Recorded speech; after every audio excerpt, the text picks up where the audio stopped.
এই শোনো না, আমাদের অন্ধবিশ্বাস চ্যানেলটি যারা এখনো সাবস্ক্রাইব করেননি, প্লিজ সাবস্ক্রাইব করে দাও। আর অল্প কিছু সাবস্ক্রাইবার হলে 1 লক্ষ পরিবার হবে। সবাই প্লিজ সাবস্ক্রাইব এবং বেশি বেশি শেয়ার করে দাও প্লিজ। এগিয়ে সে সোফার পেছন দিকে থেকে মেয়ের কাঁধে হাত রাখে। সারা মাথা পেছনে ফিরিয়ে মাকে দেখে। অসহায় দৃষ্টিতে তাকায় সারা, চোখ দ্বারা আশ্বস্ত করে। কাজী পুনরায় তারা দেয়, একই কথা পুনরাবৃত্তি করে। পাশে থাকা মাশরাফি এক হাত আলগোছে সারার হাতের মাঝে জড়িয়ে নেয়।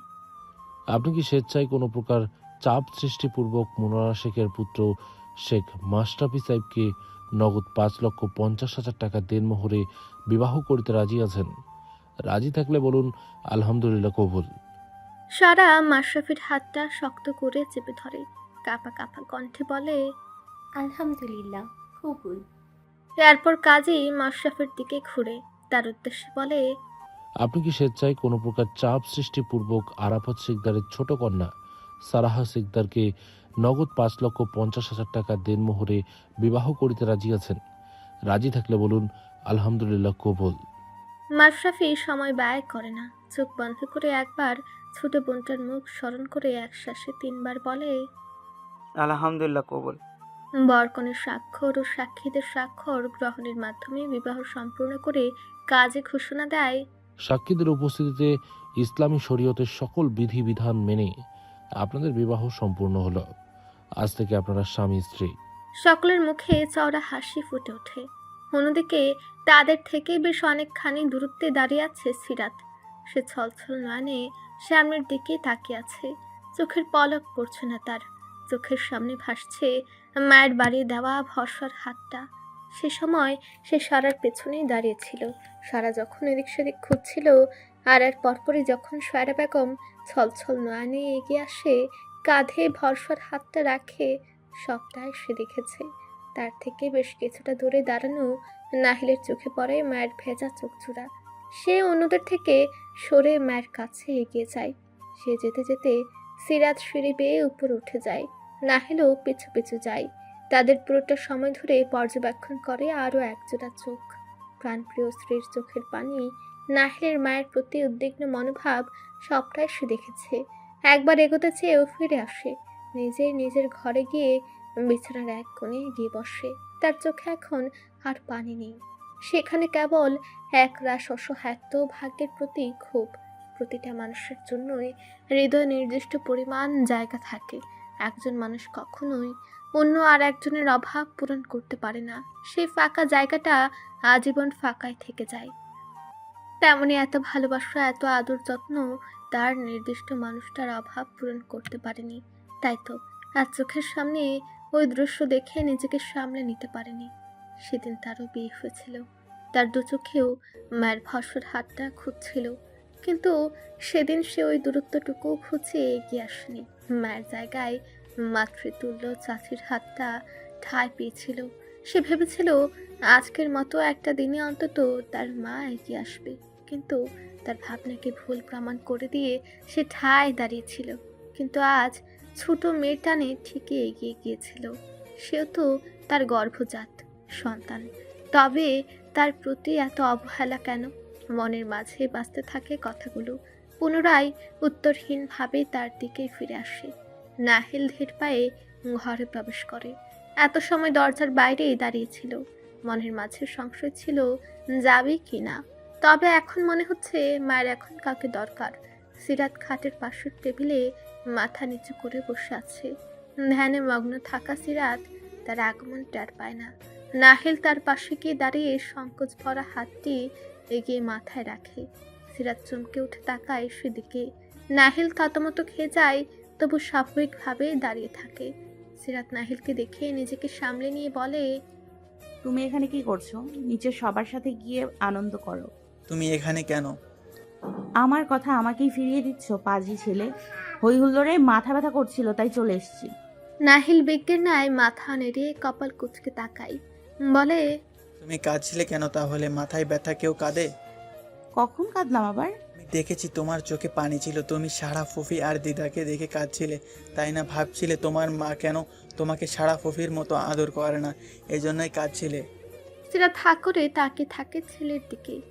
এক আঙ্গুল সমান ছেলেটা কেমন গড়গড় করে বলে দিচ্ছে তার মনের খবর।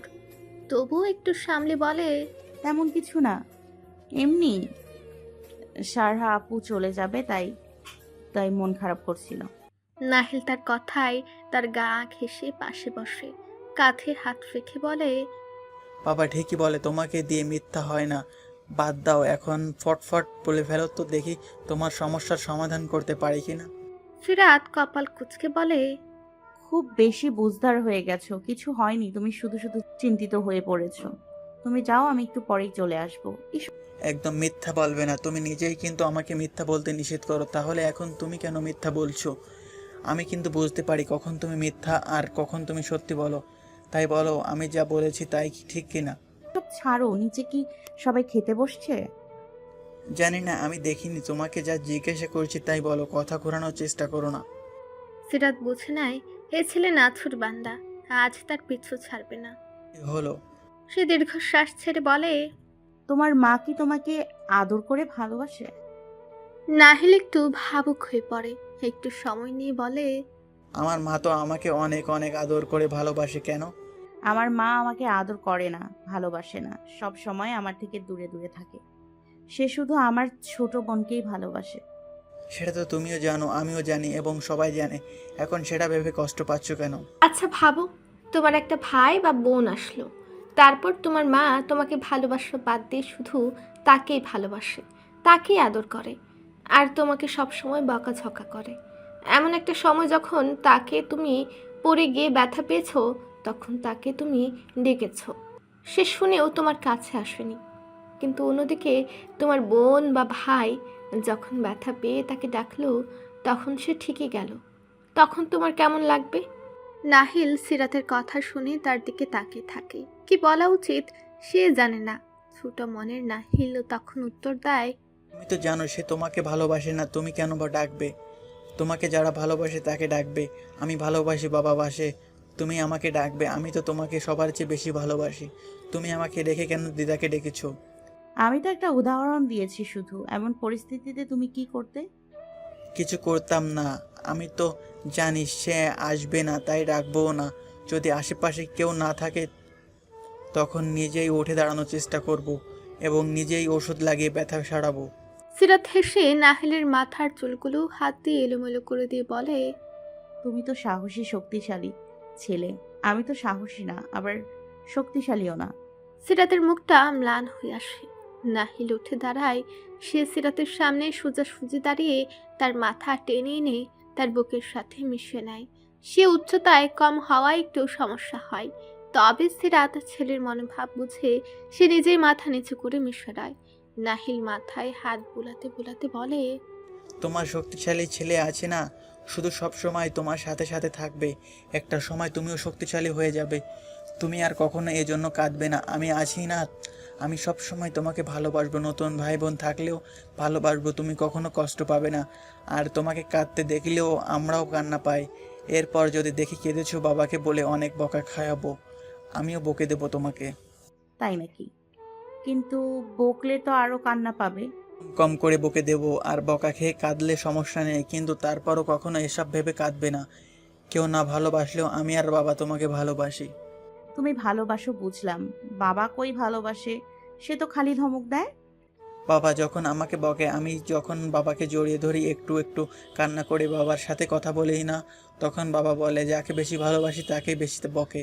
এই জন্যই দেখো না, বাবা আমাকে আর তোমাকে শুধু বকে, কারণ আমাদের বেশি ভালোবাসে। আচ্ছা বুঝলাম, নাহিল বাবু তো অনেক কিছু জানে। আর কি কি জানো শুনি, আমাকে একটু বলো, আমি তো এত কিছু জানিই না।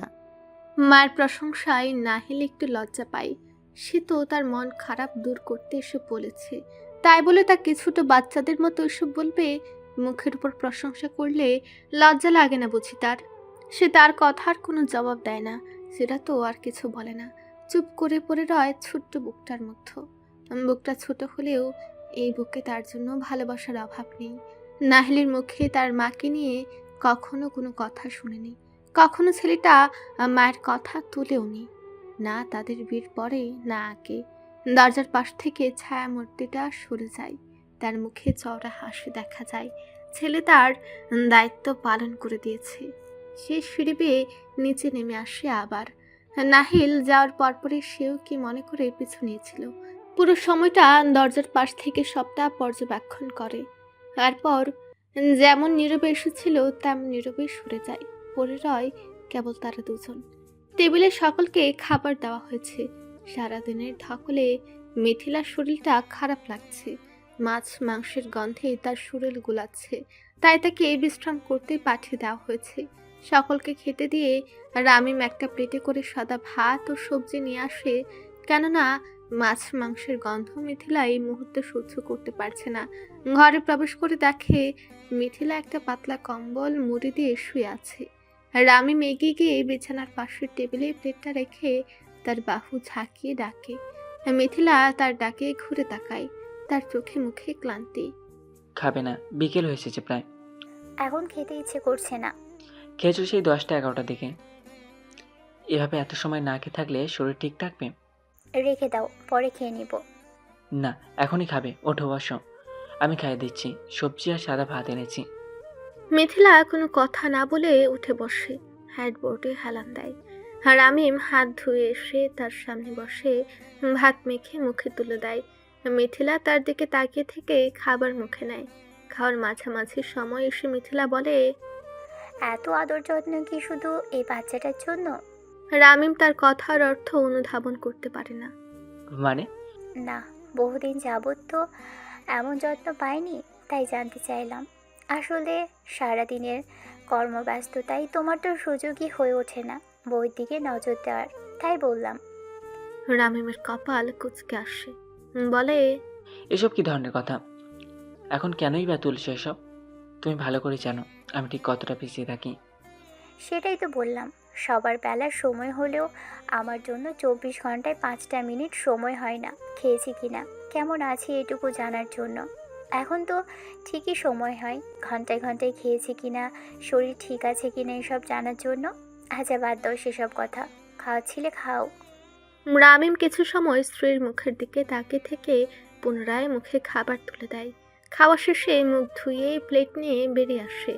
মিথিলা ততক্ষণে পুনরায় কম্বল মুড়ি দিয়েছে। রামিম যেতে গিয়েও আবারও ফিরে আসে, দরজা থেকে ভেতরে শুয়ে থাকা বইয়ের দিকে তাকায়। আসলেই তো কতগুলো দিন হয়ে গেল মেয়েটার সাথে এক জায়গায় বসে 10টা মিনিট ভালো মন্দ কথা হয় না। সকাল থেকে রাত পর্যন্ত মেয়েটা তার পরিবারের জন্য খেটে মরছে। একদিনও সময় করে জানা হয়নি সে খেয়েছে কিনা, সে ভালো আছে কিনা। সংসারের জাতাকুলে তাকে চাবি দেওয়া কাঠের পুতুল বানিয়ে দিয়েছে, আর সেও সে অনুভূতিহীন কাঠের পুতুল মনে করেই সংসার করে আসছে। সংসার যত পুরনো হয় ততই কি মনের দূরত্ব বাড়ে, নাকি কেবল তাদের ক্ষেত্রেই এমন? সন্ধ্যার পূর্বেই সারাকে নিয়ে যাবে তারা। সারার প্রয়োজনীয় জিনিসপত্র গুছিয়ে গাড়িতে তোলা হচ্ছে। সারা সমানে কেঁদে চলেছে, কখনো মা, কখনো বাবা, আবার কখনো ভাই বোনকে ধরে কাঁদছে। মাশরাফি থেকে থেকে বিরক্ত হচ্ছে, মানে এত কাদার কি আছে? যাচ্ছে তো কাছেই ফুপু বাড়ি, যখন ইচ্ছে আসতে পারবে। মানা যায় যে বিয়ে হয়ে গেছে, শ্বশুর বাড়ি চলে যাবে, তাই কাঁদছে। তাই বলে এমন মরা কান্না জুড়ে দেওয়ার কি আছে? তারা কি তাকে নিয়ে পাচার করে দিচ্ছে? একটা সময় পর কান্নার পর্ব শেষ হয়। সারা জ্ঞান হারিয়েছে, এই সুযোগে তাকে গাড়িতে তোলা হয়।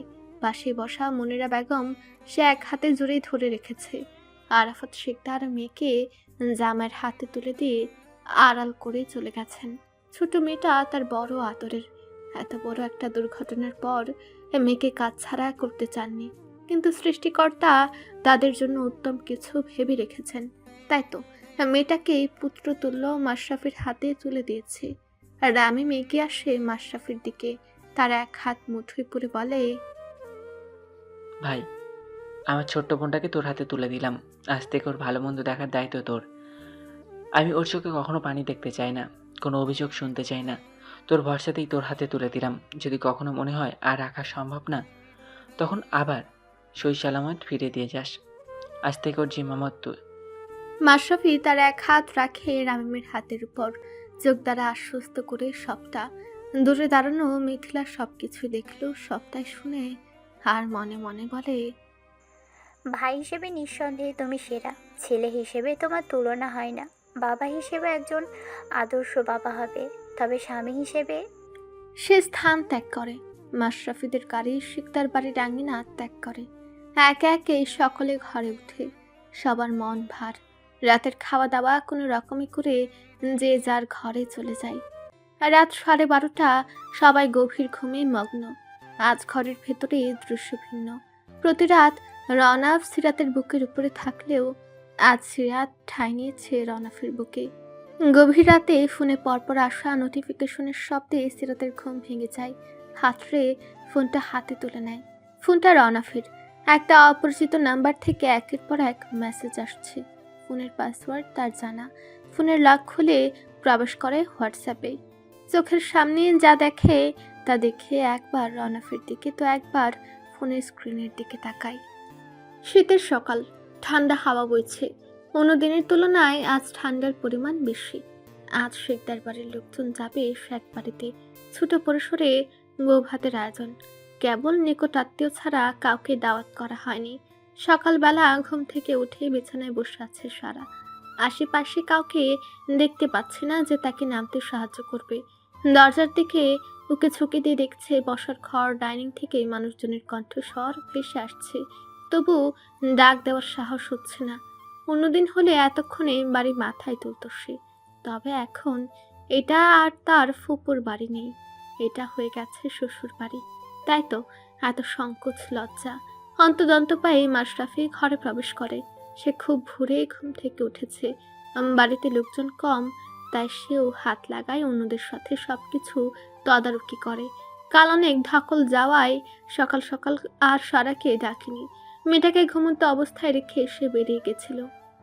কখন উঠেছিস? অনেকক্ষণ, উঠে সেই থেকে বসে আছি, কাউকে দেখছিলাম না, তাই ফ্রেশও হতে পারছিলাম না। সরি, আসলে বাবা, চাচা তো বয়স্ক মানুষ, তার কত দূর কি দেখবে, তাই গিয়েছিলাম বাইরে। আচ্ছা, সমস্যা নেই, এবার আমাকে একটু নামিয়ে ওয়াশরুম দিয়ে আসেন। মাশরাফি সারাকে পাজা কোলে তুলে ওয়াশরুমে নিয়ে যায়। আপনি বাইরে গিয়ে দাঁড়ান, হয়ে গেলে আপনাকে ডাক দেব। মাশরাফি সারার কথা মতো বাইরে গিয়ে দাঁড়ায়। তার তো ভাবতেই অবাক লাগছে সে বিবাহিত। তার বিয়ের একদিন পার হয়ে গেছে। মনে পড়ে যায় গতকাল রাতের কথা। ফ্ল্যাশব্যাক। তারা শেখ বাড়িতে এসে পৌঁছায় রাত 8টায়। বাইরে তখন হাড় কাঁপানো শীত। বাড়িতে নেই কোনো আলোকসজ্জা, না আছে হই হুল্লোড়। মনিরা বেগম ভেতরে গিয়ে কিছু সময় পর ফিরে আসে, হাতে বরণ ডালা। যদিও বরণের রীতি মুসলিম বিয়ের অংশ নয়, তবে এই রীতি বাংলার সাথে এমনভাবে মিশে গেছে যে এটাকে বিবাহের একটা অংশ মনে করা হয়। মনিরা বেগম বরণ করে নতুন বউ ঘরে তোলেন। মাশরাফি কোলে তুলে নিয়ে ঘরে প্রবেশ করে। সে মুহূর্তেই সারার চেহারায় লাল আভা ফুটে ওঠে। আগেই মাশরাফির ঘর দোতলায় থাকলেও এখন নিচতলায়। সারা ওঠানামা করতে পারবে না, তাই নিচে দেওয়া হয়েছে, যাতে সে বাসায় না থাকলেও যেন সারা ঘরের মধ্যেই ঘোরাঘুরি করতে পারে। সারাকে এনে খাটের মাঝখানে বসে দেয়।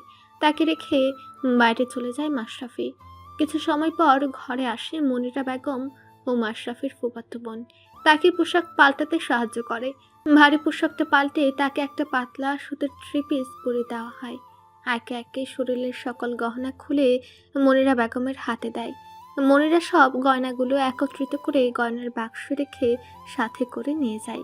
কেননা বাড়িতে মানুষজন আছে, হারিয়ে গেলে তখন খুঁজে পাওয়া মুশকিল। আপন মানুষজন সব কাউকে দোষারোপ করতে পারবে না। সবাই চলে গেলে যার জিনিস তার হাতে বুঝিয়ে দিবে। তাকে বিশ্রাম নিতে দিয়ে বেরিয়ে যায় তারা। যাওয়ার আগে বলে যায়, এখন একটু বিশ্রাম নে, আমি খাবার পাঠিয়ে দেব, বাহানা না করেই খেয়ে নিবি, একদম না খেয়ে ঘুমিয়ে পড়বি না। সারা বাধ্য মেয়ের ন্যায় মাথা নাড়ে। মনিরা বেগম বেরিয়ে যান। সারা নিজেকে গুছিয়ে নিয়ে পাশে রাখা কম্বলটা গায়ে জড়িয়ে শুয়ে পড়ে। বেশ কিছু সময় পর মাশরাফি ঘরে আসে। এসে বিছানার দিকে তাকিয়ে দেখতে পায় সারা কম্বল মুড়ি দিয়ে উল্টো ঘুরে শুয়ে আছে। সে এগিয়ে গিয়ে মুখোমুখি দাঁড়ায়। ঝুঁকে বোঝার চেষ্টা করে জেগে আছে কিনা। মুখের সামনে হাত নেড়ে চেড়ে যখন কোনো সাড়া পায় না, তখন বুঝে নেয় সে ঘুমিয়ে পড়েছে। সে আর তাকে বিরক্ত করে না। ওয়াশরুমে গিয়ে ফ্রেশ হয়ে একেবারে ডাইনিংয়ে চলে যায়। খাওয়া দাওয়া শেষে সকলের সাথে টুকিটাকি আলাপ সেরে এক প্লেট খাবার সাজিয়ে নিয়ে ঘরে আসে। খাবারের প্লেটটা টেবিলের উপর রেখে সারার দিকে এগিয়ে যায়। বাহুতে হালকা ঝাঁকি দিয়ে ডাকে। বেশ কয়েকবার ডাকতেই চোখ মেলে তাকায়, চোখ ভর্তি ক্লান্তি। মাশরাফির বেশ মায়া হয়, তবে তা আমলে নেয় না, কেননা প্রতিবেলায় নিয়ম করে ওষুধ খাওয়াটা এখন তার জন্য বেশি জরুরি। আর ওষুধ খেতে হলে অবশ্যই খাবার খেতে হবে। সারা কিছু সময় মোড়ামুড়ি করে, এরপর মাশরাফি জোরপূর্বক তাকে উঠিয়ে বসায়। খেয়ে নে, ওষুধ আছে তো রাতে। খেতে ইচ্ছে করছে না। ইচ্ছে করছে না বললেই তো হবে না, ওষুধ খেতে হবে তো। একদিন না খেলে কিছু হবে না, সেই তো মাসের পর মাস খেয়ে যাচ্ছি, কিছুই তো হয় না, সেই বিছানায় পড়ে আছি। এভাবে বলে না, ধৈর্য ধরো, সব ঠিক হয়ে যাবে। আড়ালে একটি দীর্ঘশ্বাস ছাড়ে। অনেক ঠান্ডা, হাত ভেজাতে ইচ্ছে করছে না। মাশরাফি সারার মুখের দিকে তাকিয়ে থাকে, কিছু একটা ভেবে বিছানা ছেড়ে উঠে যায়। সারা ভাবে হয়তো রাগ করেছে তার উপর, সে কিছু বলতে যাবে, তখন দেখা যায় মাশরাফির পুনরায় এসে বসেছে। প্লেটটা হাতে তুলে নেয়। আমি আসলে আর একটা শব্দ না, খাইয়ে দিচ্ছি, চুপচাপ খাবে। তিরিং বিরিং করলে গেটের বাইরে রেখে আসবে এই শীতের মধ্যে। সারা একটু ভরকে যায়। সে তো ভেবেছিল রাগ করে খাবার প্লেট রেখে আসবে, তার ভাবনার মাঝেই ভাত মেখে মুখের সামনে ধরে। সারা একটু লজ্জা পেল যেন। সামনের মানুষটা এখন আর তার ফুফাতো ভাই নয়, এখন তার স্বামী। এমন বোকার মতো তাকিয়ে আছিস কেন? লজ্জা যত পাওয়ার খাওয়ার পরে পাস। সারা রাত বসে বসে লজ্জা পেলেও কেউ বাধা দিতে আসবে না। কথা শেষ করে হাতে থাকা খাবার তার মুখে পুরে দেয়। সারাও চুপচাপ খেয়ে নেয়। আপনি খেয়েছেন? খেয়েছে। নিজের কাজ অব্যাহত রেখে জবাব দেয়। সারা খাওয়া শেষ হলে হাত মুখ ধুয়ে প্লেট রেখে সে ওয়াশরুমে চলে যায়। সে নিজের কাজ শেষে বেরিয়ে এসে সারাকে জিজ্ঞেস করে, যাবি আশ্রমে? সারা না সুযোগ মাথা নাড়ে। যে ঠান্ডা এত, সে দ্বিতীয়বার আর হাত পা ভেজানোর মতো সাহস করবে না। বুঝিস কিন্তু। সারা তার কথায় কোনো জবাব না দিয়ে বিছানার একপাশে শুয়ে পড়ে। মাশরাফিও টুকটাক কাজ সেরে লাইট অফ করে বিছানায় শুতে যায়। আপনি এখানে শোবেন? তো আর কোথায় যাব? না মানে এক বিছানায়। এক বিছানায় কি? তোর যদি সমস্যা হয়, তোর যেখানে ইচ্ছে যেতে পারিস। যেমন রান্নাঘর, ডাইনিং, বাসর ঘর, যে কোনো একটা জায়গায় বেছে নিতে পারিস। আমি রেখে আসবো সেখানে। আমি কি তাই বলেছি? বলছি যে একটু অস্বস্তি হবে, এই আর কি। সমস্যা নেই, আপনি শুয়ে পড়ুন। মাশরাফি তার দিকে এক পলক তাকিয়ে নিজের জায়গায় শুয়ে পড়ে। অন্যদিকে সারা বসে বসে নখ খুঁজছে। বসে আছিস কেন? ঘুমাবি না? না, ঘুমাবো তো। আপনি ঘুমিয়ে পড়েন, আমি পরে ঘুমাবো। মাশরাফি সারার দিকে কিছু বলছে থেকে উঠে বসে সারার কাছাকাছি এগিয়ে যায়। দেখা আমার দিকে। নিচে নজর রেখে বলে, তাকাতে বলেছি। ধমকের সুরে বলে। সারা ধমক খেয়ে তড়িৎ গতিতে মাথা তুলে তাকায়। মাশরাফি অবশিষ্ট দূরত্বটুকু ঘুচিয়ে এগিয়ে আসে সারার দিকে। সারার একটু অস্বস্তি হয়, তবে নড়ার সাহস দেখায় না। মাশরাফি তার এক হাত নিজের হাতের মুঠো নিয়ে বলে, আমরা এখন কি? হুম? ওর আর আমার সম্পর্কটা এখন কি? সারা জবাব দেয় না। বল, আমি তোর মুখ থেকে শুনতে চাই। সারা একটু সময় নিয়ে ভেঙে ভেঙে বলে, স্বামী স্ত্রী। স্বামী স্ত্রী সম্পর্কটা কেমন জানিস? একজন স্বামী একজন স্ত্রীর পোশাক স্বরূপ, তেমনই স্ত্রী ও স্বামীর পোশাক স্বরূপ। এই সম্পর্কটার মাঝে কোনো দূরত্ব, কোনো গোপনীয়তা, কোনো ব্যক্তিগত বলতে কিছুই থাকে না। যা আমার তা তোমার, আর যা তোমার তা আমার। দুজন দুজনের কাছে খোলা বইয়ের মতো। তোকে এখন এগুলো বলার কারণ কি? কারণ আমি চাই তুই আমার সাথে সহজ হ। সময় লাগবে স্বাভাবিক, কিন্তু চেষ্টা তো করতেই হবে, তাই না? হুম। কোনো জোর জবরদস্তি নেই। সময় নে, সহজ হ। যত দ্রুত পারবি তত বেশি ভালো থাকবি। সামান্য পাশে শোয়াতেই তুই উঠে বসে আছিস যে আমি ঘুমাবো, তারপর তুই ঘুমাবি। সারা একটু ভরকে যায়। সে কিভাবে বুঝলো? তোকে বলছিলাম না একদিন তোর আগাগোড়া হাড়ে হাড়েই চিনি। শোন, এসব অস্বস্তি রেখে শুয়ে পড়, না হলে না হলে কি? I will make you my Polly. সারা ধরম করে উল্টো ঘুরে শুয়ে পড়ে। মাশরাফিও হালকা হেসে নিজের জায়গায় গিয়ে শুয়ে পড়ে। বর্তমান। ঘুমিয়ে পড়ছিস নাকি? হয়েছে, আসবো? আসুন। মাশরাফি ভেতরে ঢুকে বাকি কাজে তাকে সাহায্য করে এবং বাইরে নিয়ে আসে। অন্যদিকে শিকদার বাড়িতে তোড়জোড় চলছে ছোট মেয়ের বাড়ি যাওয়ার। রাত করে বসে বসে ডালা সাজিয়েছে বাড়ির মেয়ে বউরা। এগুলো উপহার হিসেবে নেওয়া হবে ওই বাড়িতে। সিরাত নিজের ঘরে বসে আছে চুপচাপ, মাথায় ঘুরছে নানান কথা। অন্তর্দন্ত পায়ে ঘরে ঢুকে রওনা। সকাল থেকে তার ফোনটা নিখোঁজ। অবশ্য খোঁজার চেষ্টাও করেনি তেমন, কিন্তু এখন প্রয়োজন। আমার ফোনটা দেখেছো? সিরাত তার বালিশের নিচ থেকে ফোনটা বের করে রওনাফের হাতে দেয়। আপনি কি ব্যস্ত? না, খুব একটা না। কোনো প্রয়োজন? কিছু লাগবে? না, লাগবে না, তবে আপনার ফোনটা একটু দেবেন? রওনাফ সিরাতের হাতে ফোনটা ধরিয়ে দেয়। সিরাত একটু ঘাটাঘাটি করে কিছু একটা বের করে তার সামনে ধরে। রওনাফ দেখে খুব মনোযোগ দিয়ে, তারপর তাকায় সিরাতের মুখের দিকে, যে আগে থেকেই তার দিকে তাকিয়ে আছে। বিশ্বাস করো আমাকে। নিজের থেকেও বেশি। রওনাফ ফোনটা পাশে রেখে এক হাতে সিরাতের কোমর জড়িয়ে বিছানায় গিয়ে বসে আর নিজের উরুর উপর বসায় সিরাতকে। কতটুকু জানতে চাও? শুরু থেকে সবটা, যা যা লুকিয়েছিলেন সব। রওনাফ বলা শুরু করে একদম শুরু থেকে, যেদিন রায়হান তাকে উল্টোপাল্টা বুঝিয়ে নিয়ে যায় একটা রেস্টুরেন্টে, যেখানে আগে থেকে উপস্থিত ছিল নাজনীন নাহার, তার প্রাক্তন স্ত্রী। তাদের মধ্যে হওয়া সকল কথোপকথন সব বলে। আমাকে আগে বলেননি কেন? ভেবেছিলাম ওইটা ওইখানেই শেষ হয়ে যাবে, কিন্তু এত দূর আসবে বুঝতে পারিনি। আমি চাইনি নতুন করে তুমি এসবে জড়িয়ে কষ্ট পাও, তাই তোমাকে জানাইনি। সে আপনার নাম্বার কোথায় পেয়েছে? হয়তো রায়হানের থেকে নিয়েছে।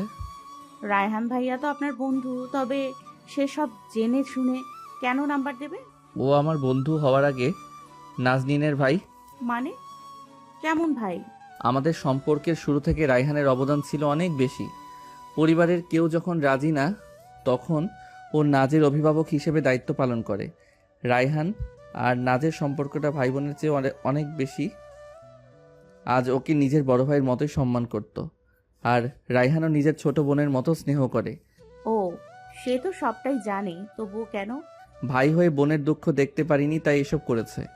আপনি কি নাহিলকে ওর মায়ের সাথে দেখা করাবেন? কখনো না। দেখার হলে আরও আগে আসতে পারতো, যখন আমার ছেলেটা মা খুঁজেছে। এখন যখন তাকে ভুলেছে, তখন আর নতুন করে মনে করাতে চাই না।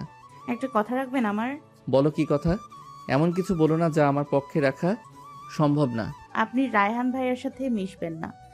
মুখ ফুলে উল্টো ঘুরে বলে। রওনাফ তার কথার ধরনে না হেসে পারল না। এখনো কি তারা ছোট আছে যে ঝগড়া বাঁধিয়ে কথা না বলে থাকবে? এটা কিভাবে হয় বলো? ও আমার প্রতিবেশী, আবার একই জায়গায় জব করি, 24 ঘন্টায় দেখা হয়। হ্যাঁ, কথা বলবেন। এখন তো নাম্বার দিয়েছে, এরপর বাড়ির ঠিকানা ধরে দেবে। যদি আপনার ঝামেলা আমার ঘর পর্যন্ত আসে, তবে আপনাকে সহ আপনার ঝামেলা দুটোকেই বাড়ির বাইরে রেখে আসবো। রওনাফ এসবে বেশ মজাই পাচ্ছে। এগিয়ে গিয়ে সিরাতের মুখটা নিজের দিকে ঘুরিয়ে ধরে, মুখের কাছে মুখ এনে বলে, এসব ফাউল চিন্তা মাথা থেকে ঝেড়ে ফেলো। এমন কিছুই হবে না। বাড়ি আসলেও তুমি আছো না, ঘর তোমার, বর তোমার, ছেলেও তোমার, বাকি সব তৃতীয় ব্যক্তি, বুঝছো? আসলে এক কাপ চা খাইয়ে বাড়ি পাঠিয়ে দিও, কেমন? মানে কি, আপনি বাড়ি নিয়ে আসবেন? আমি কখন বললাম বাড়ি আনবো? বলছি যদি কখনো আসে। সে যাই হোক, আপনি এসব থেকে দূরে থাকবেন। আপনাকে বিশ্বাস নেই। যদি পুরনো প্রেম জেগে ওঠে, তখন দুধে মিশে যাবেন। আমি আটি হয়ে কড়াগড়ি খাবো, তা তো হবে না। মানুষের ভাবনা ঠিক কতদূর পর্যায়ে যেতে পারে। শোনো, এসব বাদ দাও, কিছু কথা বলবো, মন দিয়ে শুনবা। বলেন। আমি আগেও বলেছি, এখনো বলছি, নাজনীন নাহার আমার অতীত, আর তুমি আমার বর্তমান। আমার জীবনে তুমি আর নাহিল ছাড়া আর কোনো কিছুরই অস্তিত্ব নেই। তোমার আগে হয়তো কেউ ছিল, কিন্তু তোমার পরে আর কেউ আসবে না। তার গ্যারান্টি কি? একজন গেছে, আমাকে নিয়ে আসছেন। এখন আমার কিছু হয়ে গেলে আবার সে বিয়ে করবেন না, তাকে বলতে পারে? তুমি দিন দিন ট্রপিক্যাল বউদের মতো আচরণ করছো না? করছি তো। আমি বউয়ের মতোই আচরণ করব, না তো কি প্রেমিকার মতো আচরণ করব? আপনি আড়ালে আবডালে আগের বউয়ের সাথে দেখা করতে পারেন, মাঝরাতে সে কেঁদে কেটে মেসেজ করে, সে বেলা কিছু না। আর আমি বললে ট্রিপিক্যাল বউ হয়ে যাই। আজব, তোমাকে তো সব বললাম, এখন সেই কথা ধরে কোথা থেকে কোথায় টেনে নিয়ে যাচ্ছ? বলে একদম উদ্ধার করে ফেলেছেন যেন। দেখা করতে যাওয়ার আগে বলেছেন নাকি দেখা করে এসে বলেছেন? ওই মেসেজগুলো না দেখলে তো কোনো কালেই জানতে পারতাম না ভণ্ড কোথাকার। ওনার গাছেরটাও লাগে আবার তলারটাও। অদ্ভুত তো, কি বলতেছো নিজে বুঝতে পারছো? এত বোঝাবুঝি দরকার নেই, আপনাকে যা বলছি তাই করেন। ফোনটা দেন। কি করবা? যাই করি দেন। রওনা ফোনটা সিরাতের হাতে ধরিয়ে দেয়। সিরাত ফোনটা নিয়ে কল লাগায় সে নাম্বারে। তা দেখে রওনা এক প্রকার ফোনটা হাত থেকে কেড়ে নিয়ে কেটে দেয়। পাগল হয়েছো তুমি? কল কেন দিচ্ছ? সমস্যা কমানোর বদলে আরো বাড়াতে চাইছো? তার কথা শেষ হতেই ফোনটা সশব্দে বেজে ওঠে। সিরাত তার হাত দিকে চেয়ে বলে, রিসিভ করেন। হয় আপনি কথা বলেন, না হলে আমাকে বলতে দেন। না, তুমি কথা বলবে না। তাহলে কি রোজ রোজ এসব মেসেজ করবে? আমি কোনো মেসেজে রিপ্লাই করেছি?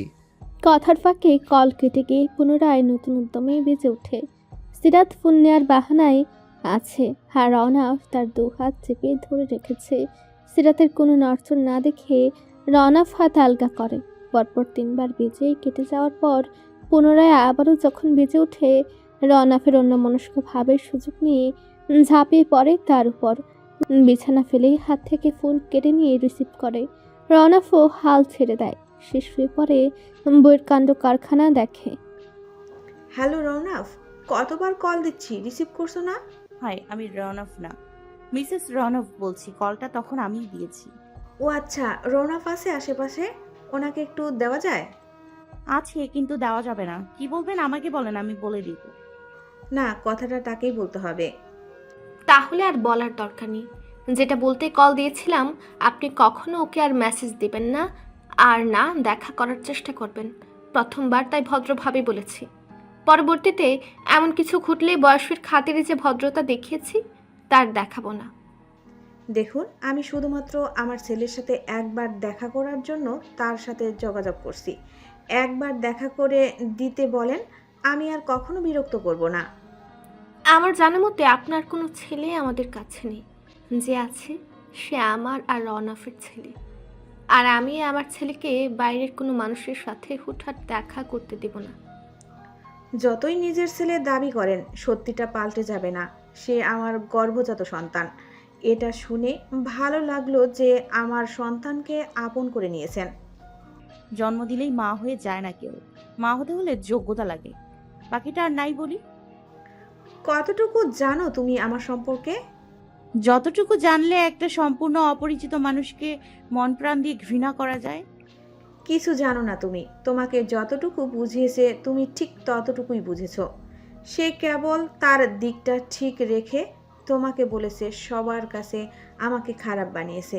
তার সম্পর্কে এসব জানতে আমি আগ্রহী নই। কি হয়েছে আপনাদের মধ্যে, কেন হয়েছে কিছুই জানতে চাই না। শুধু এটুকু জেনে রাখেন, শুধু আমার ছেলে, আমি ওর মা। এর বাইরে ওর আর কোনো মায়ের দরকার নেই।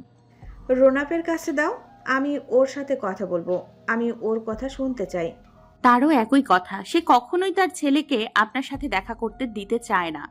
ভালোভাবে বলছিলাম একবার দেখা করতে দিতে, একবার দেখে চলে যেতাম, কিন্তু যে ব্যবহার তোমরা আমাকে দিছো, এবার আমি আইনি পদক্ষেপ নেব। আমার ছেলেকে আমি নিয়ে আসবো আমার কাছে। ফোন লাউডে দেওয়া থাকায় রওনাফ সবটাই শুনতে পায়। লাস্ট কথাটা শুনে রওনাফ উঠে কিছু বলতে যাবে এমন সময় সিরাত তাকে থামিয়ে দিয়ে বলে, আইনের ব্যবহার তো তখনও করেছিলেন, পেরেছিলেন নিতে। কখন আইনের সাহায্য নিয়েছি? আমি কখনোই ছেলের বিষয় কোর্টে তুলিনি। তাই তাহলে দিনের পর দিন কেন আমাকে বাচ্চা ছেলেটিকে নিয়ে কোর্টে গিয়ে বসে থাকতে হয়েছে? এমনই মা তুমি যে একবেলার জন্য দেখা না দিয়ে বাচ্চার কাস্টাডি নিতে চেয়েছিলে। রওনাফের কথা শুনে ওপাশ থেকে বলে ওঠে, এসব কি বলছো তুমি? আমি কখনো এমন কিছু করিনি। তুমি কোর্ট অবধি নিয়ে গেছো ছেলেকে, এখন সব দোষ আমার কাঁধে দিয়ে দায়মুক্ত হতে চাইছো? আমার তরফ থেকে এমন কিছুই হয়নি। আমাকে কল করে ঘ্যান ঘ্যান না করে নিজের বাপ ভাইয়ের কাছে যাও, জিজ্ঞেস করো তাদেরকে কি করেছে। আর একটা কথা শুনে রাখো, আমি কোনোদিন আমার ছেলেকে তোমার সাথে দেখা করতে দেওয়া তো দূর, তোমার ছায়াও পড়তে দেব না। এবার যা খুশি করো। হুশ, আর কোনো কথা না। আপনি আমার স্বামীকে আর কখনো কল দিবেন না, বিরক্ত করবেন না, আর আমার ছেলের আশেপাশে আসার চেষ্টাও করবেন না। নিজের সংসার নিয়ে সুখে থাকেন, আমাদেরও সুখে থাকতে দেন। উপাস থেকে কিছু বলার আগে সিরাত মুখের উপর কল কেটে দেয়। রনহাফ কোমরে 2 হাত থেকে উল্টো ঘুরে ঘন ঘন শ্বাস টানে। সিরাত ফোনটা বিছানার উপর রেখে নেমে আসে ধীর পায়ে। ধীরে ধীরে এগিয়ে যায় রনহাফের দিকে। পেছন থেকে হাত গলিয়ে দেয় রনহাফের 2 হাতের ভেতর থেকে, ঠায় নেয় বুকের উপর। দূরত্ব ঘুচিয়ে শরীরের সাথে মিশে গিয়ে মাথা ঠেকায় পিঠে। আমি আপনাকে বিশ্বাস করি, তখন যা যা বলেছি রেগে বলে ফেলেছি। কখনো অবিশ্বাস করো না। সামনে যদি এমন কোনো পরিস্থিতির সৃষ্টি হয় যেখানে আমার প্রতি বিশ্বাস রাখা কষ্টকর হয়ে যায়, তবু আশা করব তুমি আমাকে বিশ্বাস করবে। এমন পরিস্থিতি কখনোই আসবে না। যদি আসেও আমি সব সময় আপনার পাশে থাকব। তখন হয়তো একা ছিলেন, এখন তো আমি আছি। একসাথে সব সমস্যা মোকাবেলা করব। রনক ঘুরে দাঁড়ায় সিরাতের মুখোমুখি হয়ে। চোখ দুটো অসম্ভব লাল। সিরাতের খারাপ লাগে, তার জন্যই হলো সব। না সে জোর জবরদস্তি করে কল দিত, আর না এমন পরিস্থিতি তৈরি হতো। রনক নিশ্চয়ই সব কিছু সামলে নিত। কিছু একটা ভেবে বলে, একটু নিচু হন। কেন? হন না নিচু, না হলে আমাকে উঁচু করেন। রনাফ আর কিছু বলে না, খানিকটা ঝুঁকেই মুখোমুখি হয়। সিরাত তার 2 গালে হাত রেখে প্রথমে কপালে, এরপর 2 চোখ, নাক, সবশেষে ঠোঁটে এসে স্থির হয়। একটু সময় নিয়ে নতুন উদ্যমে ঠোঁট এগিয়ে নেয় পুরুষালীর ঠোঁটের কাছে, আলতো করে ছুঁয়ে রাখে কিছুক্ষণ। থেমে সে অবস্থা থেকেই বলে, কিছু হবে না, আপনার ছেলে আপনার কাছেই থাকবে। সিরাত সরে আসতে চাইলে অপর ঠোঁট জোড়া আঁকড়ে ধরে তার। বেশ কিছু সময় এই কার্য বহাল রেখেই ধীরে ধীরে আলাদা করে চোখ তারা আশ্বস্ত করে। সময় কারোর জন্য থেমে থাকে না, আপন ধারায় বয়ে যায়। তেমনি করে অতিবাহিত হয়ে গেছে 6টা মাস। সিরাত এখন আর 19-এর রমণ নেই। সে 20-এ পদার্পণ করেছে। তার এইচএসসি রেজাল্ট বের হয়েছে বহু আগে। আহামরি ভালো না হলেও তার চেষ্টা অনুযায়ী আশানুরূপ ফল পেয়েছে। রওনাফ বইয়ের ফলাফল দেখে সেদিন বিকেলবেলা সব পরিবার নিয়ে যায় সেলিব্রেশনের জন্য। সারা বিকেল ঘোরাঘুরি করে রাতের খাবার খেয়ে বাড়িতে ফেরে। নাহিলের বয়সের কোথায়ও একটি সংখ্যা বৃদ্ধি পেয়েছে। 3য় শ্রেণী থেকে 4র্থ শ্রেণীতে উঠেছে। তাদের জীবনযাত্রায় এসেছে ব্যাপক পরিবর্তন। রওনাফ শিকদার সারাদিন শত ব্যস্ততার মধ্য দিয়ে গেলেও দিন শেষে পরিবারের ভালো মন্দ খোঁজ খবর নিতে ভোলে না। সিরাত নিজের পড়াশোনার বিষয়ে বেশ যত্নশীল হয়েছে। কাছে একটা প্রাইভেট বিশ্ববিদ্যালয়ে ইংরেজি বিষয়ের উপর অনার্স করছে। বাসার কাছে হওয়ায় এটাই বেছে নিয়েছে। যাতায়াত সুবিধা যেমন তেমন বাড়তি চিন্তা করতে হয় না। প্রথম দিকে এই সাবজেক্টটাকে ভয় পেলেও এখন সহজ হয়ে গিয়েছে। এই ভয়টা কাটানোর পেছনে অবশ্য রওনাফ শিকদারের বিশাল অবদান রয়েছে। জোরপূর্বক যেমন এই বিষয় বেছে দিয়েছে, তেমনই দায়িত্ব নিয়ে প্রতিদিন হাসপাতালে থেকে ফিরে মা ছেলেকে পড়তে বসায়। না হলে সারাদিন কাটে মায়ের সাথে। নিজের কাজগুলো এখন সে নিজেই করে। পাশাপাশি মায়ের হাতে হাতে জিনিসপত্র এগিয়ে দেওয়া থেকে টুকটাক ঘরের কাজ করে। এভাবেই কাটছে তাদের দিন। অন্যদিকে সারাকে নিয়ে মাশরাফি চিকিৎসার জন্য দেশের বাইরে গিয়েছে। প্রায় 2 মাস হতে চলল। তার শারীরিক অবস্থার উন্নতি হয়েছে অনেকটা। সে এখন নিজে 1-2 পা করে হাঁটতে পারে। যেদিন প্রথম সে একা একা হেঁটেছিল, মাশরাফির সেদিনের খুশি ছিল দেখার মতো। ফোনে ভিডিও করে দেশে থাকা পরিবারের অন্যান্যদের দেখেছিল অতি উৎসাহের সাথে। সারা সেদিন দেখেছিল তার জন্য মাশরাফির চোখে আসা 2 ফোঁটা অশ্রুকণা, যা কিনা কৌশলে আড়াল করে নিয়েছিল। তাদের সম্পর্কেরও উন্নতি হয়েছে বেশ। সারা এখন ক্ষণে ক্ষণে মুগ্ধ হয় মানুষটার এত যত্ন দেখে। হৃদয় জানান দেয় এ কেবল মুগ্ধতা নয়, এটা এক ভিন্ন অনুভূতি। মানুষটাকে দেখলে তার হৃদস্পন্দন বেড়ে দ্বিগুণ হয়ে যায়।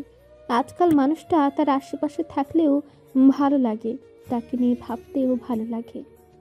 কি আজকে কি আর বিছানা থেকে নামার ইচ্ছে নেই নাকি? তুই দিন দিন অলস হয়ে যাচ্ছে সারা। তোর নাম চড়ুই না রেখে স্লথ রাখা উচিত ছিল। চড়ুইটা আপনার দেওয়াই নাম, নাম বাছাই আপনারই ভুল ছিল। সেটাই তো এখন আফসোস হচ্ছে। যখন নামটা দিয়েছিলাম তখন তো সারাদিন ওড়াউড়ি করতি, এখন তো মনে হয় স্লথের মতো নিঃশ্বাসটা নিতেও তোর কষ্ট হয়। সারা তার কথায় পাত্তা না দিয়ে মুখ ভেঙচি কেটে কম্বলটা ভালো করে গায়ে পেঁচিয়ে বসে।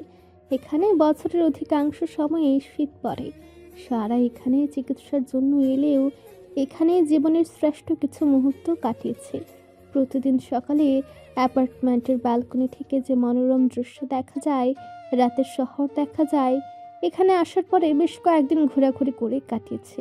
হাতে সারার ভেতরে থাকা ভয় আতঙ্ক বেশ অনেকটাই কেটে যায়। এখানে এসে মাশরাফি নামক মানুষটাকে খুব কাছ থেকে দেখেছে, অনুভব করেছে। মনে পড়ে যায় বিয়ের আগে তাদের লাস্ট ডেটের কথা। সেদিন সে মাশরাফির বেশ কিছু খারাপ দিক বলেছিল, তবে আজ এত কাছ থেকে চিনে মনে হচ্ছে সেদিনের বলা কথাগুলো ভুল। মানুষটা আসলে ব্যতিক্রম, ধৈর্যশালী, শান্ত মেজাজের, দায়িত্ববান এক পুরুষ। এতগুলো দিনে কখনো সারার উপর চড়া গলায় কথা বলেনি। মাশরাফি সারার দিকে 2 হাত বাড়িয়ে দেয়। সারাও এগিয়ে সে বাড়ানো হাত দুটো আঁকড়ে ধরে। বিছানার কিনারে সে পা ঝুলিয়ে বসে। মাশরাফি তার পায়ের কাছে হাঁটু গেড়ে বসে আলতো হাতে ঘরে পড়ার জুতো জোড়া পরিয়ে দেয়। এরপর খুব সাবধানতার সহিত তাকে নামতে সাহায্য করে। যদি আজ পুরো 5 মিনিট হাঁটতে পারিস তবে বিকেলে ঘুরতে যেতে পারবি। 5 মিনিট কিভাবে সম্ভব? সে তুই জানিস। যদি যেতে চাস তবে হাঁটতে হবে, আমি তোর জন্য কষ্ট করব।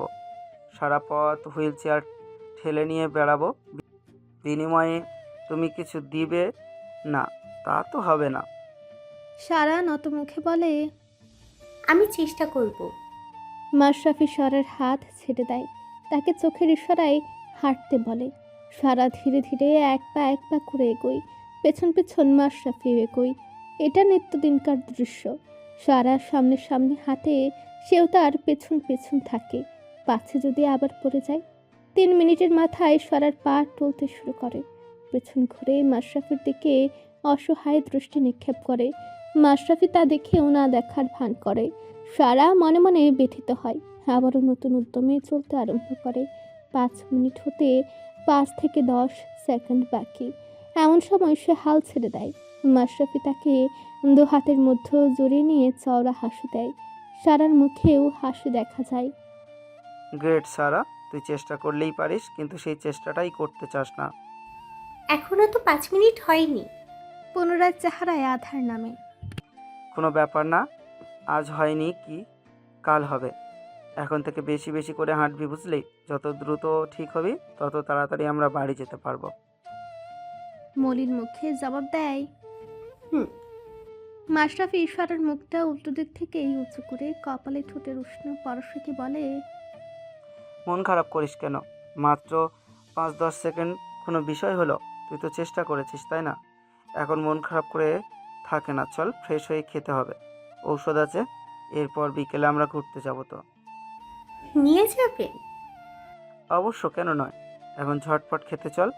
আমি সেই 7 সকালে উঠে খাবার বানিয়ে রেখেছি, এতক্ষণে ঠান্ডা হয়ে গেছে মনে হয়। আপনার অনেক কষ্ট হয়ে যাচ্ছে, তাই না? ধুর পাগল, এতটুকু কষ্ট করে যদি তুই ঠিক হয়ে যাস, এর থেকে বড় উপহার আর আমার জন্য কি হতে পারে? এরপর তো আমি বসে বসে খাবো, তুই সব কাজ করবি। হুম, করার জন্য বসে আছি। দেখা যাবে, চল এখন। সারাকে পাজা কোলে তুলে হাঁটা দেয় ডাইনিংয়ের উদ্দেশ্যে। নির্দিষ্ট চেয়ারে বসিয়ে দিয়ে রান্নাঘরে যায় খাবার আনতে। খাবার এনে সারার জন্য একটা প্লেটে বেড়ে দিয়ে নিজের জন্য প্লেট সাজায়। চুপচাপ খাওয়া শেষ করে বেডরুমে নিয়ে যায়। সারাকে বেডরুমে থাকা সিঙ্গেল সোফায় বসিয়ে দিয়ে নির্দিষ্ট ওষুধগুলো এনে এক একটা ধরে ধরে খাইয়ে দেয়। তারপর বিছানা গোছানো থেকে শুরু করে কাপড় ভাঁজ করা, ঝাড়ু দেওয়া সবটাই এক হাতে করে। সারা বসে বসে তার হালাল পুরুষটাকে দেখে যায়। মনের মধ্যে অন্য কিছুর আভাস দেয়। সে দুনামনা করে সাহস সঞ্চার করে ডাক দেয়। মাশরাফি ভাই। মাশরাফি তখন সবে ব্যালকনি থেকে ঘরে ঢুকেছে। সারার ডাকে সেদিকে তাকায়, চোখের ইশারায় জানতে চায় কি হয়েছে। সারা তাকে নিজের কাছে ডাকে। মাশরাফি তার দিকে এগিয়ে যায়, মুখোমুখি দাঁড়িয়ে বলে। বল কি হয়েছে? সারা মাথা নিচু করে হাত মুচড়াতে থাকে। কিছু কি বলবি? আপনি একটু নিচু হন তো। কেন? যা বলছি করেন। মাশরাফি তার কথা মতো ঝুঁকে তার মুখোমুখি হয়। সারা চোখ বন্ধ করে একটা দীর্ঘশ্বাস ছেড়ে পট করেই কপালের মাঝে তার ওষ্ঠজোড়া ছুঁয়ে দেয়। সরে সে অন্যদিকে মুখ ঘুরিয়ে বসে থাকে। মাশরাফি আহাম্মক হয়ে তাকিয়ে থাকে তার দিকে। তার বোধগম্য হচ্ছে না একটু আগে কি হয়ে গেল।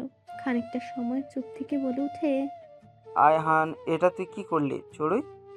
দিন দুপুরে একটা ছেলের ইজ্জত মেরে দিলে। আমি এখন এই মুখ নিয়ে বাইরে বের হব কিভাবে? সারা তড়িৎ ব্যাগে তার দিকে ঘুরে তাকিয়ে বলে, কিসব বলছেন আপনি? আমি কখন আপনার ইজ্জত মেরে দিলাম? আপনাকে ক্লান্ত লাগছিল, তাই আর কি একটু এনার্জি দিলাম।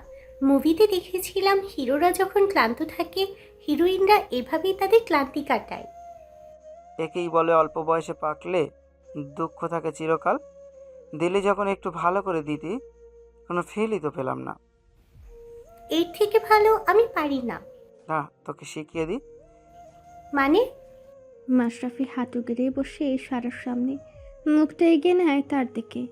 সারা একটু ফুরকে যায় তাকে এত কাছাকাছি দেখে।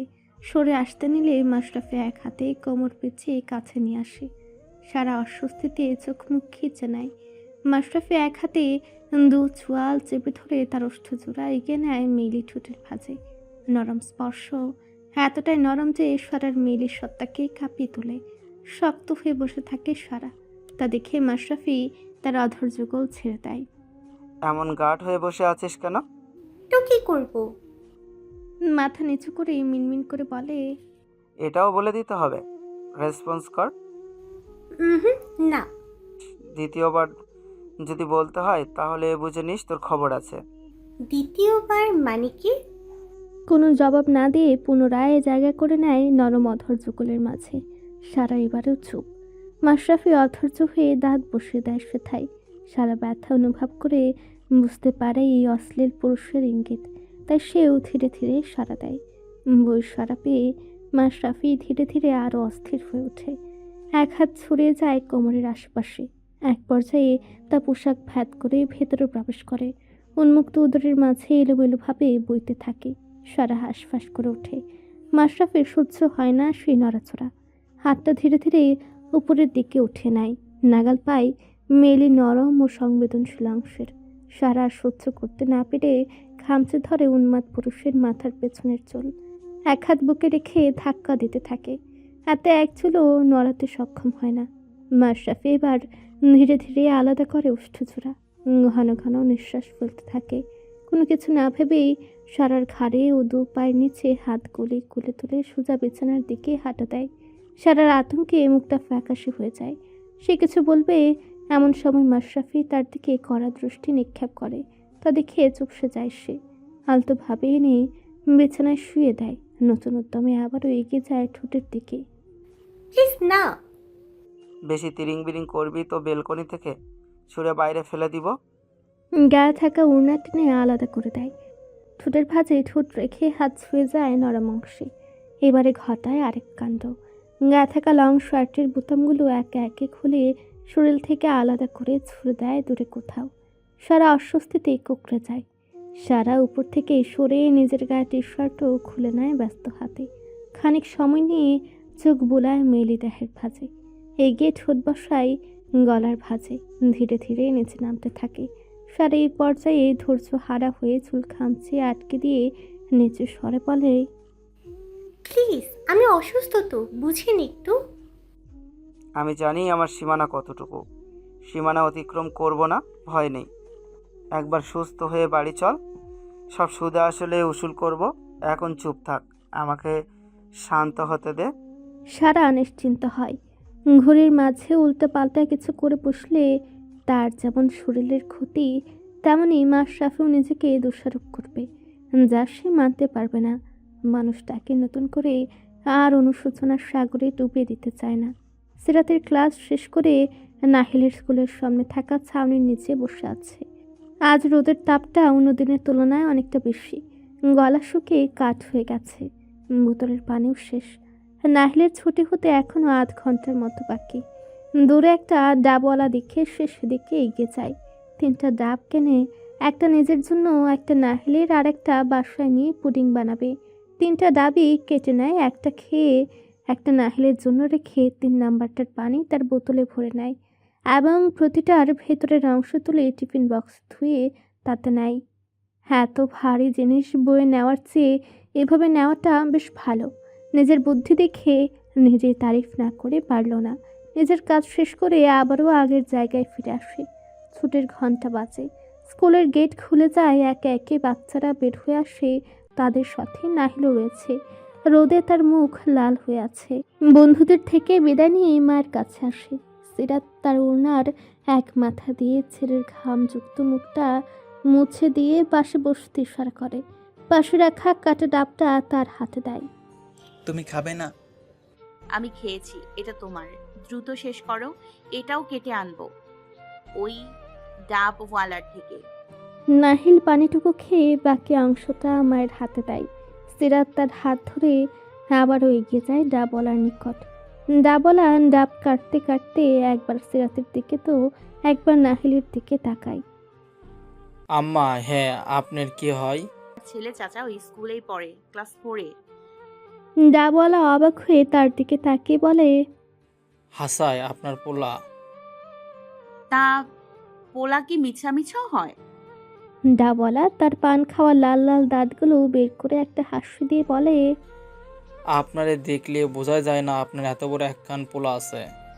নাহিল বিরক্ত হয়ে মুখ কুঁচকে বলে, আপনাকে দেখলেও তো বোঝা যায় এই ডাবগুলো কাটার ক্ষমতা আপনার আছে। কি কও ভাই, আমি এক জায়গায় বসে 10টা ডাবও কাইটা দিতে পারি 5 মিনিটে। সেই ছোট্ট কাল থেকে ডাব বেশি। নাহিল পুনরায় মুখ খুলতে যাবে এমন সময় সিরাত তাকে আটকে দেয়। কিছু মনে নেবেন না চাচা, ছোট মানুষ তো, কি বলতে কি বলে ফেলেছে। না না না, কি মনে করুম? হ্যাঁ, আপনার নাতির মতো কি সুন্দর একখান মুখ, কিন্তু আপনার চেহারার সাথে মিল নাই। হে মনে হয় এর বাপের মতো হয়েছে। সিরাত মুখে মলিন হাসি টেনে সব গুছিয়ে নিতে নিতে বলে, জি চাচা, ও ওর বাবার মতো হয়েছে। আসছি, ভালো থাকবেন। কোনো মতে নাহিলের হাত ধরে সেখান থেকে সরে আসে। এতদিনে আজ প্রথমবার এমন পরিস্থিতির শিকার হয়েছে সে। তাই তো একটু অস্বস্তিতে পড়ে যায়। পুরোটা রাস্তা আর কোনো কথা বলে না, নাহিলেও চুপচাপ থাকে। বাড়ির সামনে সে রিক্সা থেকে নেমে ভাড়া মিটিয়ে বাড়ির ভেতরে প্রবেশ করে। দরজা খুলে বাসার মধ্যে ঢুকে নাহিলকে তার ঘরে পাঠিয়ে দেয়। ফ্রেশ হতে বলে, সেও নিজের ঘরের দিকে পা বাড়ায়। পেছন থেকে ডেকে ওঠে নাহিল। সিরাতের পা আটকে যায়। পেছন ঘুরে তাকিয়ে চোখের ইশারায় জানতে চায় কি হয়েছে। নাহিল কাঁধের ব্যাগটা সোফায় রেখে মায়ের দিকে এগিয়ে যায়। 2 হাতে কোমর জুড়ে ধরে মাথা ঠেকে বলে, তুমি আমার মা না। সিরাতের কলিজা ছলৎ করে ওঠে। বলে, কি বলছো এসব? আমি তোমার মা না তো কি? যদি মাই হয়ে থাকো তাহলে কার দেখে কি মনে হলো, কে কি বললো, এ নিয়ে মন খারাপ করছো কেন? কই মন খারাপ করেছি? তাই মন খারাপ না করলে এমন দম মেরে আসো কেন? সারাদিন ক্লাস করে এসে ক্লান্ত লাগছিল, তাই আর কি। জানো মিশু, আমি যখন থেকে বুঝতে শিখেছি কখনো মায়ের জন্য বায়না করিনি। আমি বাবার কাছে যখন যা চেয়েছি সব দিয়েছি, কিন্তু মা না থাকলেও মা চাইনি কখনো। আমার বন্ধুদের সবার মা আছে, আমিও জানতাম আমারও মা আছে, কিন্তু কখনো তাকে দেখতে চাইনি, কখনো তাকে নিয়ে প্রশ্ন করিনি বাবার কাছে। যদি বাবা কষ্ট পায়, যেহেতু মা আছে থাকে না, তার মানে নিশ্চয়ই কোনো সমস্যা আছে। একদিন বাবা বলল তোমাকে আমার মা বানিয়ে দিবে। সেদিন মনে মনে ভীষণ খুশি হয়েছিলাম। মা কি, মা কেমন হয় তা আমি জানতাম না, শুধু জানতাম মা হলে সব সময় কাছে থাকে, যেমন আমার জন্য বন্ধুদের মায়েরা থাকে। বাবা সারাদিন হাসপাতালে থাকে, আমি একা একা ভীষণ বোর ফিল করতাম। কতক্ষণ আয়াশা আন্টি আছে যেতাম, আবার বাসায় চলে আসতাম। যখন তোমাকে এনে দিবে শুনলাম তখন খুশি হয়েছিলাম, কারণ তুমিও তো অন্যদের মায়ের মতো আমার সাথে বাসায় থাকবে। তোমাকে মিশু ডাকতাম কারণ বাবা তোমাকে মিশকাত ডাকতো। অত বড় নাম ডাকতে ইচ্ছা করতো না, তাই ছোট করে ডাকতাম। তুমি আসার পর একদিন বাবা আমাকে বলল তোমাকে মা ডাকতে। সেদিন থেকেই তুমি আমার মা। তারপর থেকে বুঝলাম মা শুধু কাছেই থাকে না, মা ভালোবাসে, আদর করে খাইয়ে দেয়, বাবা বকা দিলেও আদর করে দেয়। আমি তোমাকে জীবনের প্রথমবার মা ডেকেছি। হয়তো তুমি আমার আসল মা না, কিন্তু আমি তোমাকে আমার জীবনের মাই মনে করি। সিরাতের চোখ জোড়া ভিজে ওঠে। তুমি জানো আমি তোমার মা না? নাহিল হেসে উঠে বলে, তোমরা আমাকে একটু বেশি বাচ্চা মনে করো। জানবো না কেন, তুমি তো এই অল্প কিছুদিন আমাদের সাথে আছো। তুমি যদি নিজের মা হতে তাহলে তো আমার ছোটবেলা থেকেই থাকতে। আমি তো জানি মেজো দিদা আর দাদুরা জোর করে তোমাকে বাবার সাথে বিয়ে দিয়েছে। যদি তুমি আসল মা হতে তাহলে কি তোমাকে জোর করে পরে বিয়ে দিত? আর তাছাড়া মনে আছে একদিন মেজো দিদা আমাদের সাথে বাবা আর তার ফার্স্ট ওয়াইফের গল্প বলছিল। তখন বলেছিল না, নাহিল হওয়ার পর বাবার সেই ওয়াইফ আমাদের রেখে চলে গিয়েছিল। বাবার ওয়াইফ করছো কেন? সেও তোমার মা হয়। না, আমার মা তো তুমি। একজনের কি দুটো মা হয়? সে যদি মা হয় তবে কি আমাকে রেখে চলে যেত? তখন তো আমি কত ছোট ছিলাম। নিজের বাচ্চাকে রেখে কেউ চলে যায়, যে যাই বলুক না, তুমি আমার মা আর কেউ না। সিরাতের চোখের বাঁধ ভেঙেছে বহু আগেই। এতটুকু একটা বাচ্চা কি ভারী ভারী কথা বলছে।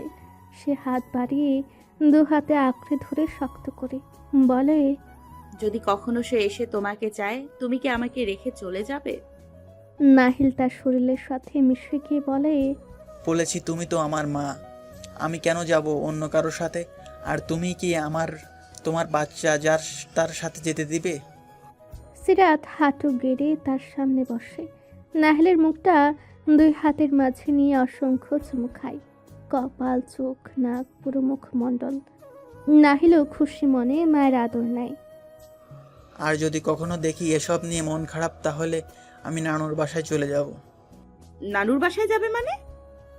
আরে ওই যে রায়হান আঙ্কেল আছে না, তার আম্মুর বাসা থেকে আমি নানু ডাকি। মাঝে মাঝে ছুটিতে সেখানে যেতাম। সেখানে সবাই অনেক আদর করে আমাকে, তাই গেলে আসতে চায় না। এই জন্য বাবা আমাকে যেতে দিতে চায় না। আচ্ছা, অনেক গল্প হয়েছে, এবার যাও, ফ্রেশ হয়ে আসো, দ্রুত খাওয়া শেষ করো। আরে তাই তো একদমই মনে ছিল না। আমি এখনই যাচ্ছি, তুমিও যাও, দেরি করো না যেন। সোফার উপর থেকে ব্যাগটা নিয়ে দৌড় দেয়। সিরাতও নিজের ঘরে চলে যায়। একটা স্বস্তির নিঃশ্বাস ছেড়ে চোখ দুটো মুছে নেয়। ছেলে এখন পাকাপাকি ভাবে তার কেউ আর নিতে পারবে না। গোসল শেষে খাওয়া দাওয়া করে লেগে পড়ে কাজে। সিরাত একে একে বিভিন্ন পদের খাবার তৈরি করে। ডাবের পুডিংয়ের পাশাপাশি ক্যারামেল পুডিং, পোলাও, রোস্ট, ইলিশ মাছ ভাজি, চিকেন ফ্রাই আর পায়েস। রান্নাবান্না শেষে টেবিলের উপর সুন্দর করে সাজিয়ে রেখে বসার ঘরের দিকে যায়। ব্যাগ থেকে একে একে প্রয়োজনীয় জিনিসপত্র বের করে। মা ছেলেতে মিলিয়ে নিজেদের মতো সাজিয়ে ফেলে। কলিং বেল বাজতেই দরজা খুলে দেখে সবচেয়ে প্রয়োজনীয় জিনিসটাই চলে এসেছে। বিল মিটিয়ে বক্স সহ এনে ফ্রিজে রাখে। সব কাজ শেষ করে সিরাত নাহিলকে রেডি করে নিজেও যায় তৈরি হতে। মা ছেলে মিলে অপেক্ষা করে বসে আছে, কিন্তু সেই বান্দার খোঁজ নেই। সেই ঘন্টা খানেক আগে ফোন দিয়ে শুনেছে আসছে রাস্তায়, এখনও কোনো খবর নেই। কলিং বেলের শব্দে হুড়মুড় করে দুজনে দৌড় লাগায়। দরজা খুলে কাঙ্ক্ষিত ব্যক্তিটির দেখা পেয়ে দুজনের চোখে মুখে হাসির ঝিলিক দেখা যায়। বিপরীতে রওনাফও হাসি দেয়। দরজা বন্ধ করে দুজনকে দুপাশে জড়িয়ে ধরে ভেতরে ঢুকে। সিরাত নিজেকে ছাড়িয়ে দৌড়ে ঘরে যায়। তারপরে রওনাফও আসে। সিরাত তার হাতে একটা ব্যাগ ধরিয়ে দিয়ে বলে, এটা নাও আর দ্রুত রেডি হয়ে আসো। হাতে ধরিয়ে দিয়ে ঘরের বাইরে চলে আসে। এতদিনের সম্বোধনেও পরিবর্তন ঘটেছে। এটা ছিল স্বামীর আবদার। যদিও বেশ কিছুদিন সময় লেগেছে, তবু নাছুর বান্দা রওনাফ তা আদায় করে ছেড়েছে। বইয়ের কথা মতো গোসল সেরে ব্যাগের মধ্যে থাকা পাঞ্জাবি পায়জামা পরে রেডি হয়ে বাইরে আসে। অবশ্য এসবের কারণ সে ইতিমধ্যে জেনেছে, কেননা বসার ঘরের সাজসজ্জা দেখেই বুঝেছে কোনো আয়োজন আছে। সে বাইরে বের হতেই খপ করে দুপাশ থেকে দুজন ধরে নেয়, যেন তার বের হওয়ার অপেক্ষায় ছিল। বসার ঘরে নিয়ে গিয়ে নির্দিষ্ট স্থানে দাঁড় করিয়ে আবারও কোথাও চলে যায়, ফের একটা কেক নিয়ে। বসার ঘরে ইতিমধ্যে উপস্থিত ছিল আয়শা ও রায়হান। কেকটা এনে টি টেবিলের উপর রেখে ক্ষান্ত হয়। জন্মদিনের শুভেচ্ছা জামাই। হ্যাপি বার্থডে পাপা। 34তম জন্মদিনের শুভেচ্ছা বন্ধু, কিন্তু বয়স তো মনে হচ্ছে অর্ধেক কমে গেছে। সকলের উচ্ছ্বাস দেখে রওনাফের মুখে হাসি ফুটে ওঠে। কতগুলো বছর পর আবারও কেউ তার জন্মদিনটাকে এত স্পেশালভাবে পালন করছে। প্রতি বছর রায়হান আয়েশা তার ছেলে মিলে উদযাপন করত। এই বছর সেখানে যোগ হয়েছে নতুন একটি মুখ, তার প্রিয়তম স্ত্রী। বাবা কেকটা কাটো। দাঁড়াও, আগে না। সে পুনরায় ছুটে রান্নাঘরের দিকে ফিরে একটা বাটি হাতে এনে সেটা নাহিলের হাতে দেয়, বলে, এখান থেকে 1 চামচ তুলে বাবাকে খাইয়ে দাও। নাহিল বাটিটা টেবিলের উপর রেখে সেখান থেকে 1 চামচ পায়েস তুলে বাবাকে খাইয়ে দেয়। এবার কাটো। তুমি খাওয়াবে না? সিরাত একটু লজ্জা পেল, অস্বস্তিতে চুলগুলো কানের পিছে গুজে দেয়। রনফ আবারও চোখের ইশারায় তাকে কাছে ডাকে। ভাবিজান, আপনি না খাওয়ালে আমাদের অভুক্ত থাকতে হবে। আমরা কেউ কিছু মনে। কথা শেষ করার আগে রনফের কড়া দৃষ্টি পড়ে রায়হানের উপর। সিরাত ধীর পায়ে এগিয়ে এসে কোনো রকমে চামচে তুলে রনফের মুখের সামনে ধরে। রনফও মুচকি হাসি দিয়ে খেয়ে নেয়। এরপর কেক কাটা হয়। প্রথমে নাহিলকে, এরপর সিরাতকে, এভাবে একে একে অন্যদেরও কেক খাওয়ায়। রাতের খাওয়া দাওয়া শেষে রায়হান আশা নিজেদের বাসায় চলে যায়। সিরাতও সব কিছু গুছিয়ে বসার ঘরে আসে। সেখানে উপস্থিত ছিল নাহিল ও রনফ। দুজনে বসে বসে আজকের তোলা ছবিগুলো দেখছে। তাদের 3 জনের পোশাকই ছিল কালো। অনলাইন থেকে 3 জনের জন্য বানিয়ে নিয়েছে। নাহিল ও রনফের জন্য কালোর উপর বুকের কাছে গোল্ডেন সুতার কাজ, আর সিরাতের শাড়ি কালোর ভেতরে গোল্ডেন সুতার কাজ। সিরাত এসে রনফের অন্য পাশে বসে, সেও তাদের সাথে ছবি দেখে। রনফ মাঝে বলে ওঠে, নিয়মিত ভালোবাসার গল্প শুনতে এবং পড়তে আমাদের অন্ধবিশ্বাস চ্যানেলটি সাবস্ক্রাইব করে পাশে থাকা বেল আইকনটি ক্লিক করুন। ধন্যবাদ সবাইকে।